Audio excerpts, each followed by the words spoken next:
From United Nations Television, this is UN in Action. 2014, the biggest ever outbreak of Ebola wreaking havoc in West Africa. New depths of terror in the Middle East. Tensions turning violent in Eastern Europe. A world struggling to cope as crises piled up. The United Nations called on world leaders to be resourceful, nurture the seeds of hope, and unite in decisive action. UN Secretary General Ban Ki-moon.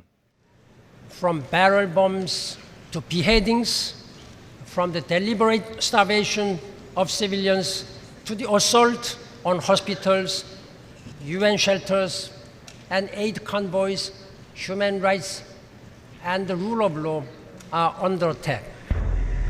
In Iraq and Syria, spillover effects of conflict uprooted more than 1 million people.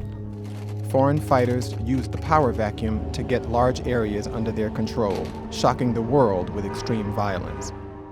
Security Council President Barack Obama. Nations are required to prevent and suppress the recruiting, organizing, transporting, or equipping of foreign terrorist fighters, as well as the financing of their travel or activities. Israeli-Palestinian violence flared up in the wake of the kidnapping and murder of 3 Israeli teenagers in June. Weeks of conflict and retaliation left more than 1,300 Palestinians and 60 Israelis dead. People in Gaza had no safe place to go. More than 100,000 Palestinians sought shelter in UN schools. 6 times UN schools were shelled. The only power plant was destroyed. Almost 500,000 people lost their homes. In Ukraine, an internal political crisis transcended into violent clashes in parts of the country, reaching full-scale conflict in the east.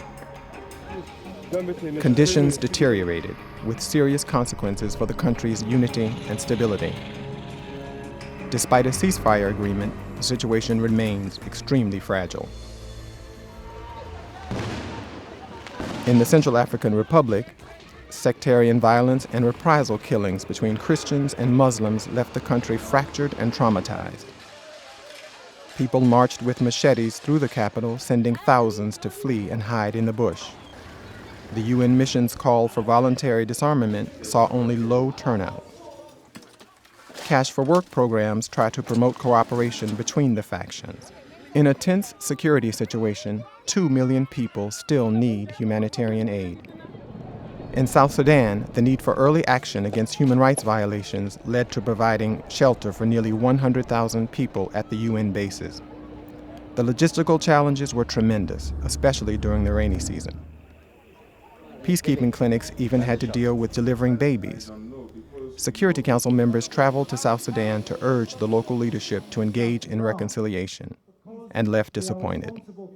U.S. Ambassador Samantha Power. Cessation of hostilities agreements have been agreed to, pieces of paper have been signed, but you know better than I do that the fighting continues, violations of the cessation of hostilities happen every day, people are still dying.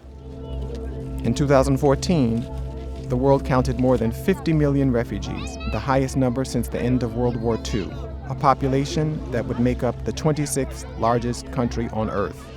Host countries and the UN were challenged to provide life-saving supplies and hope for a future. Women and children often suffered the most. Malala Yousafzai, who later won the Nobel Peace Prize, visited Zartari camp in Jordan to promote more accessible education for all children. All have a dream. Some wants to become a doctor, some wants to become engineers, and some wants to become journalists. Mourning in Guinea. When little Emile died, nobody imagined his village would become ground zero for the worst Ebola epidemic ever recorded. Spreading like wildfire, the disease turned Guinea, Sierra Leone, and Liberia upside down. By December, more than 6,000 people had died. The living were paralyzed in fear. Economy and health services had nearly collapsed. At the UN Climate Summit, 120 world leaders joined forces with business, finance, and energy leaders and heard an urgent plea from Leonardo DiCaprio. We are seeing extreme weather events and the West Antarctic and Greenland ice sheets melting at unprecedented rates, decades ahead of scientific projections. None of this is rhetoric, and none of it is hysteria. It is fact.